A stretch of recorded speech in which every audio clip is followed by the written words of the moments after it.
And with that, I'll go ahead and start. Hello, everyone. Thank you so much for joining us this evening.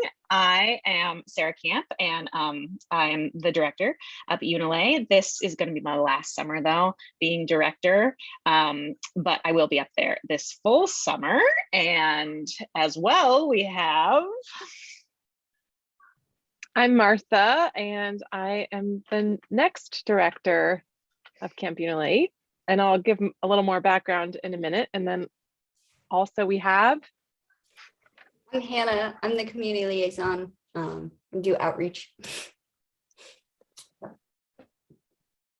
Great. So, spotlight. Hi, everyone. I am Martha Stryker. I have been coming to camp since I was 10 years old.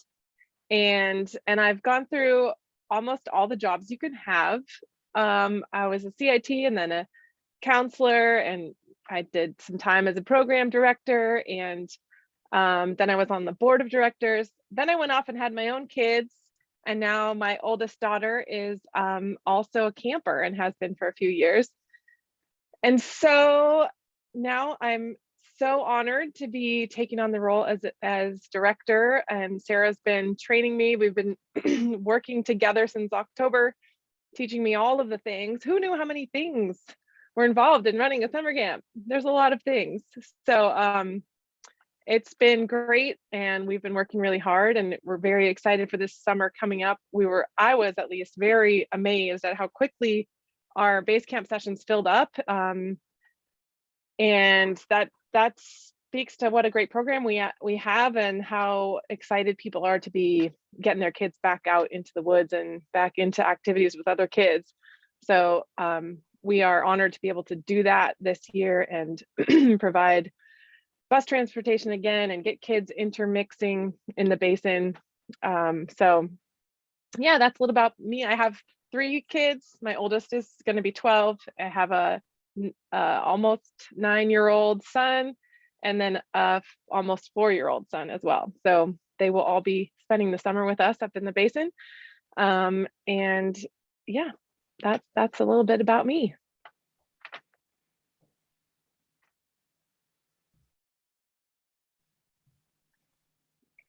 I was muted. Thank you, Martha. That was a great introduction. I, as well, am excited to be up there this summer for everything that's happening. And I will also be bringing my 2 children, one of which is 4, and the other one, which, like I said before, is 2.5 months. So we're going to have a little child party up there with the directors for sure. But the first order of business for this call was introducing Martha, which was fantastic to do. And the second order was to just give a little bit of an idea for everybody about what we're looking at this summer when it comes to everybody's favorite topic, COVID. And of course, the first thing to say is that one thing we've certainly learned throughout the last 2 years is that we don't know what to expect. And you never know what's going to happen, and we may have to change our plans at the last minute, as we have done over and over and over again. But having said that, now that we've done it over and over again, we feel a little bit more confident in that, being able to pivot if needed and to adapt our programs to make sure that we're keeping everybody safe. You know, no matter what kind of, well, I suppose there could be something that gets thrown at us that we decide we can't even run. You never know, right? But we're pretty confident that with the course of how the pandemic is right now, that we're going to be able to run a program that's really safe for our campers this summer. And we're really looking forward to do that. And we're also really looking forward to going back to a format that looks a whole lot more like normal than it did in 2021. 2021 was definitely really a different kind of summer camp experience. It was still really fun, and we had a lot of amazing campers and amazing staff that made it happen, but it was not like normal camp. And we really are looking forward to having a more normal camp experience this summer. As probably most of you know, if you're registered for a program, as I imagine some of you are here are already, one thing that we've decided when it comes to COVID that we definitely are going to do this summer is we're going to require vaccination for those that are eligible, for everybody's on site. And that really gives us a lot of confidence that we can move back to a program that is, like I said, pretty much like what we would think of as normal camp, and do it safely. And as Martha mentioned, we're really looking forward to being able to provide bus transportation to our campers again because of that, and also being able to get rid of our cohort model as we had last year, and allow people to go to activities as they will with other campers, and have choice hikes where they get to go on choice hikes with other kids. And we're just going to have more kids in the basin in general. And we're really looking forward to getting back to that and the different social interactions that that affords us. As far as other procedures and policies when it comes to COVID, we are waiting until about May to really come up with our full policies, procedures that we're really going to move forward with, because as I said at the beginning, if we've learned anything, it's that things change all the time. But we're keeping up with the CDC guidance and with the ACA guidance and the American Academy of Pediatrics and Camp Nursing Association, and really trying to make sure that whatever we do is in line with what they're recommending, and that we're keeping up with the best practices of our industry and the standards that are recommended for us. One thing we're definitely really looking at and are hopeful that we'll be able to do, and we feel like will make camp safer, is doing arrival testing for campers. That depends a little bit on just the situation come this summer, and also availability of testing. But at this point, we're feeling pretty confident that it's something we'll be able to do. And as long as it's warranted, we'll probably look at doing that. But as I said, we will see where it all lays out. And mostly we're just really looking forward to being able to go back to a program that once we're at camp, at least looks just pretty much like we always thought camp looks like. And so with that, we are going to open it up for questions. I see somebody just put a question in the chat. And then also, if you would prefer to use the raise your hand function to do a question, well, we'll take questions. So I'll just go ahead and read this one out from the chat to get started with. It says, transportation question.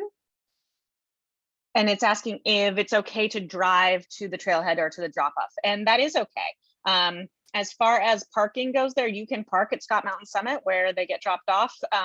We have had campers do that before, for sure. As with leaving your car at any trailhead, there is the possibility that a car could get broken into. I guess, Adam, who asked the question, I don't know what your experience is with trailheads, but there are thefts that happen at trailheads. It is a truth. It's true of all trailheads, and ours is not unique. So that would just be something to consider, that leaving one's car there for 2 weeks is a bit of a security concern. Having said that, all of our staff leave their cars too, and usually it's okay. But certainly allowed for them to drive, and there is a place where other cars are parked and could be left for the duration of this session. Any other hands or chat questions? I think I see. Can they also drive 3 other kids back with them? And yeah, that's fine. There's actually a form that has a authorization to have a kid released to somebody else. And so for whoever the kids that are being driven, they would want to have that form filled out saying they're being released to that other camper, which is like a little weird, but still the way to do it. Can I just ask one last question about the trailhead? Yeah. So can you think of any other options where, you can leave the car at a safer spot and get to the trailhead, or just it is what it is? No, I really can't think of anywhere that would be safer. I mean, it's just kind of the nature of leaving your car anywhere for 2 weeks, Yeah, I mean, usually I don't think about it. I mean, this is what we do. You know, you go to a trailhead, you want to go out and backpack, and you have to leave your car behind. That's just how Yeah, it is. yeah, absolutely. And like I said, all our staff leave it there from time to time. There just have been break-ins. It's been a few years, but you know, it has Yeah, happened. no, I believe it. Yeah. Okay. Thanks. Yeah. And I see another one. Fire, smoke, air quality protocol. Absolutely. Right.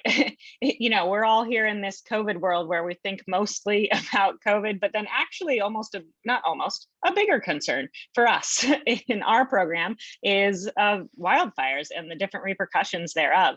And it's something that we've thought a lot about in the last 5 years or so, and worked really hard on putting together good protocols when it comes to that. And so when it comes to actual wildfire, we have pretty detailed evacuation procedures that we train all of our staff on that we really feel very confident about. And you know, we did have to evacuate base camp last year, and it went well is what it went. It wasn't fun, but from a safety standpoint, it went well, and we learned things from it too. We learned things about our procedures that would make it go more smoothly in the future if we have to do it again. So it was not only, I would say, relatively successful, but also a good learning experience, for sure. And so as far as needing to evacuate and keeping people safe in the case of a fire, we feel pretty confident about that, that we have really solid plans and procedures, and we train our staff on it a lot. When it comes to smoke and air quality, we also have procedures for when we would or would not continue on either an activity or a session around that. And I should mention that both of the evacuation procedures and the smoke procedures are actually linked from our website. If you're on our homepage, there's a button that says wildfire resources. And if you click on that, then at the bottom of the page, it actually links to our full policy procedures on those things. So anybody who's curious to like read the details can go read the details. You know, one of the things that we did this summer, actually, because we've had such bad air quality, is that we don't have a third session this summer. We're only running our first 2 sessions in July because it's just become unmanageable to be in the mountains during August so often. And it's been sort of heartbreaking to have to cut that session. And we're trying to explore ways that we can still serve more people at different times of year, because we want to keep getting those kids outside. But in August, it's just kind of miserable. And so that's part of why we have the scheduling that we have. And, you know, keeping our fingers crossed that our fire season doesn't start to encroach even closer and closer, because it just is, it's no fun when you're up there and it's really, really smoky, and we don't want to be putting anybody at danger either. So, so there we are. No camper programs past July this summer. But I, again, would just mention that if anybody wants to read the details of those procedures and policies or procedures, there on the wildfire resources page on our website. That's where they are. I see David's hand up. Hi, Sarah. Just a suggestion, testing the campus for COVID with rapid tests. Would it be possible to do this before boarding the bus? Because I mean, it's just 15 minutes, it's fast. That way you don't have close contacts on the bus and have to send kids home from the trailhead. Yeah, for sure. If we end up doing testing, which, like I said, is something we're really, really looking into, our intention would be to test campers that were taking the bus before they got on the bus. That's our intention with the plan. Yeah.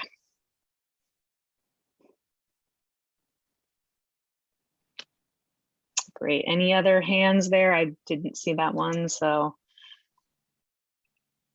any others? Here's another one. How many groups are you anticipating in the basin this summer for session 2? Yeah, so for both first and second session, there will be 10 base camp groups in the basin. And then there'll be 2 trail groups, which will be in the basin for a little while they get ready. And then there will be, is it 3 summit programs? Am I doing my math right? 4, yeah. No, 4. 4 if we fill them, yeah. Yeah. That won't be in the basin.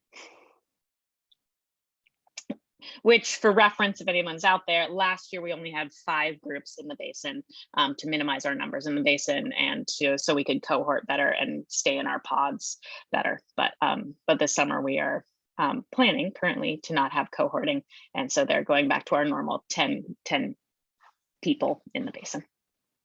Or excuse me, 10 groups in the basin.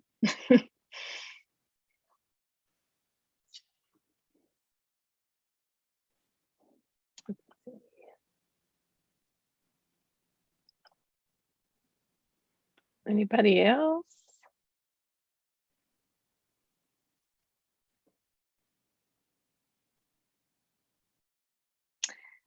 Just another thing that I thought I'd mention for those that are curious, that Sephirina's question reminded me when it comes to fire and smoke up.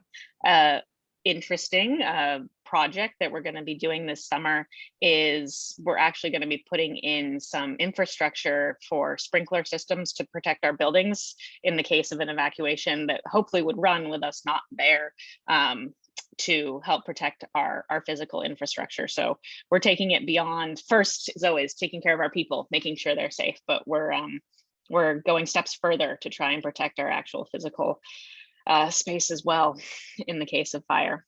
And there is another question that came in, paperwork deadline. Yeah, so paperwork deadline is 30 days before your session. We always, of course, prefer if you can get it in a little earlier because it gives us more time to review it. And when we're reviewing, 300-ish campers, it takes some time. It's a thing, but 30 days. Oh, great. That's a great question about how the groups will mix and match more, because the camper that came the previous year only came during COVID when they didn't mix and match. So yeah, so how that looks that's different is they're still in their groups for eating, they're still in their groups for sleeping, they still go on their first hike all together, but during the day, the campers have a choice to go to any of the activity areas or any of the activities that they want, and they can switch in between different activities, and therefore get the chance to mingle with campers from other groups because everybody just goes to the place that they want to do. So during all of the activity periods, they have the chance to intermingle and socialize with campers from groups that they aren't in. And then also the second hike that they do during the session, which in a normal year is everybody's favorite part of camp, is called a choice hike. And it's called a choice hike because you get to choose. And so you get to choose where you go and who you go with. And so they get a chance to go on a hike with, say, their friend that they met from Lake 1, even though they were in Lake 2 or whatever it is. And it's traditionally one of the most loved parts of our camp program is choice hikes. So that's really how it looks different. And let's see, are there any issues with algae and swimming with the heat and dry? That is a fantastic question. And so far, there has not been any issues with that. There has not been any reports of harmful algae blooms in our wilderness, but I know that it is something that has happened in other mountainous regions, and something we certainly would be monitoring for any news of that, and would have to modify our swimming procedures if there were harmful algae blooms found in our area. But thank goodness, not yet. We haven't had them. I can answer. Yeah. I can answer the next question from David. Is it still possible to sign up for session 2? For Summit to Summit, there is room in Summit to Summit for session 2. But at this moment, base camp and our traditional trail programs are full and have waiting lists. So, or there's also, I think there's maybe a space or 2 left in the CIT training for session 2.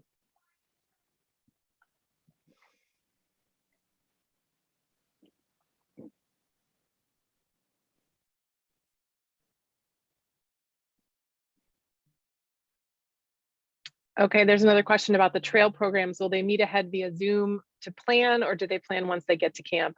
For traditional trail, they will not do Zooms ahead of time. Am I right, Sarah?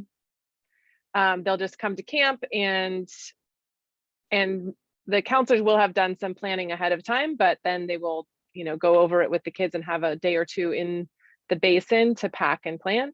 Summit to Summit groups will have some hike prep ahead of time with the trail coordinator and or their actual hike counselors to get organized and make sure everybody is packed and hike prepped, and all their food preferences are known and all of that ahead of time, because they will show up at the summit and leave from there without going into the base camp. So And I see second question from Sephirina here, which is a great question. A question that I have myself is, will the fire damage from last year affect any of our areas? Like, is there lakes or areas that we won't be able to visit? And it's something that I am anxious to get the answer to, but have no way to do it right now. Certainly during staff training, part of our staff hikes are going to be like, you got to go do some scouting for us. You got to tell us what it looks like out there, as well as we definitely plan to do some crowdsourcing to find out what areas that are farther away, what they look like and how badly things got damaged, or whether it's just a sort of changed terrain or really devastated. Because you can imagine that there could be areas that would not be viable to go to. But we can also be hopeful that maybe some of our favorites, or maybe even a lot of it didn't do as hardcore damage, that it came through pretty quickly and didn't get everything. And so there'll still be places that we can go to. But a question that I very much want to know the answer to.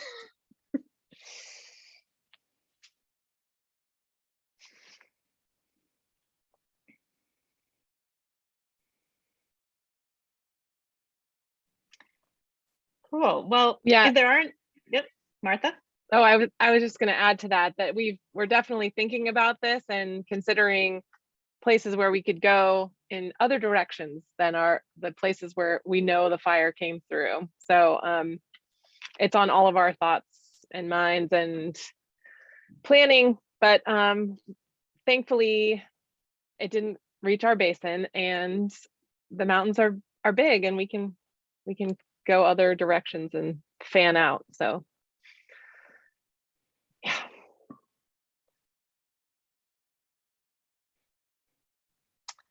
Great. Well, if there aren't any other questions, then we'll leave it there. There've been some great questions tonight. Thank you so much. And we've been recording it here, so those people that had the same questions that you all had but didn't make it can then watch it, which is always good. And it was wonderful to see some familiar faces and also some new faces.